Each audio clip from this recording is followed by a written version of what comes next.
But as Indiana Public Broadcasting's Jeannie Lindsay reports, another essential piece remains: how can teachers prevent or better prepare for the worst-case scenario?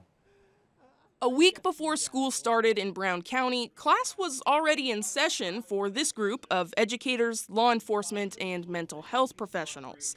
Today's lesson focuses on what to do, like run, hide, or fight, in case of a hostile aggressor, like an active shooter. That's going to, if the door's locked and it's dark, that the shooter's going to maybe pass our room, and they're the safest that way. Kirk Reitzman teaches at Brown County High School. He's describing the intruder training he's received before. In all 3 districts he's taught in, it's mostly focused on only one of the 3 parts, the lockdown. We have to be the ones that are protecting the students, and we have to take those measures. And quite honestly, just sitting there and kind of waiting for somebody to come in is not enough to protect them.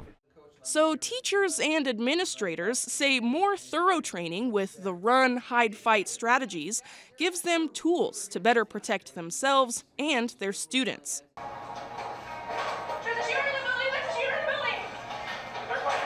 If you think the attacker's nearby and you can't run, then you need to make a decisive decision and hide. The same type of training used in Noblesville schools, where teacher Jason Seaman tackled a shooter as the student opened fire in his classroom earlier this year.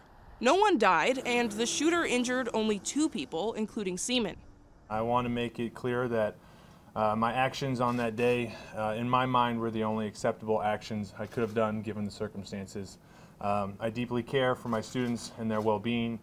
It's a hard truth for some to consider the possibility of taking similar actions in their classrooms, but elementary school principal Kelly Bruner says everyone agrees on the bottom line. It is nerve-wracking to think about that happening, but our #1 priority is the safety of the students. School shootings have spurred a lot of talk about safety this year, mostly to harden up schools. The state has made more money available for schools to amp up security. Some schools have even made moves to offer certain staff access to guns.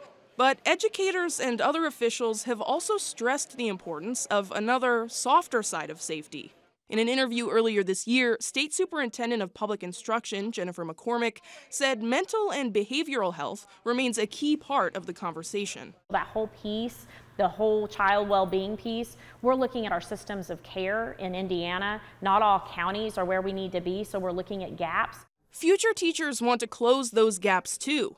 Dan Melnick at IU's School of Education says student voice drives professional development events, and students want to focus on what can make them a great teacher and make their schools safer, building relationships. They understand there is a need for school safety. It's not that they don't feel unsafe right now. It's more that they want to know how to better a school, how to better a situation when they get there. So as schools lock more doors to keep people safe, educators hope to open others for the same reason.